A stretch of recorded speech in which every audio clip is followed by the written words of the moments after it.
UP की सियासत में घुला जातीय रंग, योगी की रणनीति कर दिया सबको दंग।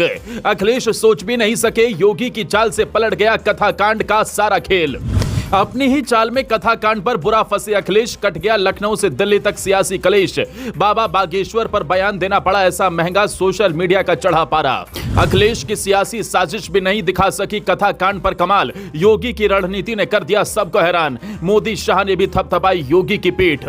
जी हां, ये सुनकर आपको भी हैरानी होगी, लेकिन ये सच है, क्योंकि योगी ने जिस चाल से अखिलेश को परेशान किया है उसने दिल्ली तक खलबली मचा दी है। बीजेपी के दिग्गज नेता भी देखते रह गए। योगी ने न सिर्फ यूपी की सियासी फिजाओं का रुख बदला है, बल्कि मोदी शाह को भी अपने सख्त एक्शन से हैरान कर डाला है। क्योंकि एक और कथाकांड पर सियासत चल रही है, तो वहीं दूसरी ओर प्रयागराज के बवालियों पर भी योगी का सख्त एक्शन देखने को मिला है, जिसने सियासी बवंडर खड़ा कर दिया है। दरअसल यूपी की सियासत में इन दिनों जातीय रंग घोलने की साजिशें हो रही हैं, लेकिन योगी ने अकेले ही मोर्चा संभाला हुआ है और धुआंधार बैटिंग कर सबको चारों खाने चित कर दिया है, जिसने अखिलेश की भी परेशानी बढ़ा दी है, जो आगे आपको बताते हैं। लेकिन उससे पहले आपको बता दें, जिस यूपी में राम राज की कल्पना होती है, वो अब जातीय जहर और सियासी साजिशों का अखाड़ा बन चुका है। इटावा के दांदरपुर में हुए बवाल ने पूरे यूपी की सियासी तपिश बढ़ा दी, जिसमें अखिलेश का कथाकांड पर दिया बयान भी है, क्योंकि अखिलेश के बयान ने अब सियासी समीकरण बदल दिए हैं। बता दें, अखिलेश ने साफ साफ ब्राह्मणों को निशाने पर लिया था और कहा था कि सच्चे कृष्ण भक्तों को कथा कहने से रोका जाएगा, तो ये अपमान अब कोई नहीं सहेगा। लेकिन सवाल यह है, क्या अखिलेश का ये एंटी ब्राह्मण कार्ड कहीं खुद उनकी पार्टी को बैकफुट पर तो नहीं ले जाएगा? सियासी जानकारों की माने तो यूपी में लगभग हर विधानसभा सीट पर ब्राह्मण वोटर्स निर्णायक भूमिका निभाते हैं, करीब 10% की जनसंख्या, लेकिन असर 100% की तरह।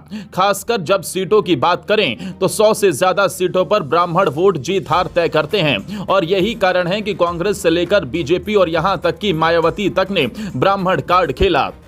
2007 में बसपा ने जब 41 ब्राह्मण विधायकों को जीत दिलाई, तब मायावती की पहली बार बहुमत की सरकार बनी थी। वहीं 2017 में CSDS की रिपोर्ट कहती है कि 83% ब्राह्मण वोट बीजेपी के खाते में गए थे, और 2022 में यह आंकड़ा बढ़कर 89% हो गया।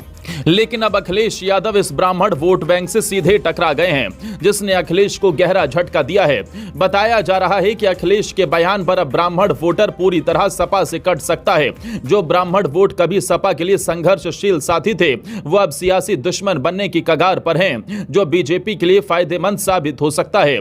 जिसकी वजह योगी का चेहरा है, जो ब्राह्मण संतों के सम्मान का संदेश और अपराधियों पर बुलडोजर एक्शन पहले ही ब्राह्मणों को लुभा चुका है। अब अखिलेश का एंटी ब्राह्मण स्टैंड बीजेपी के लिए सोने पे सुहागा साबित हो सकता है।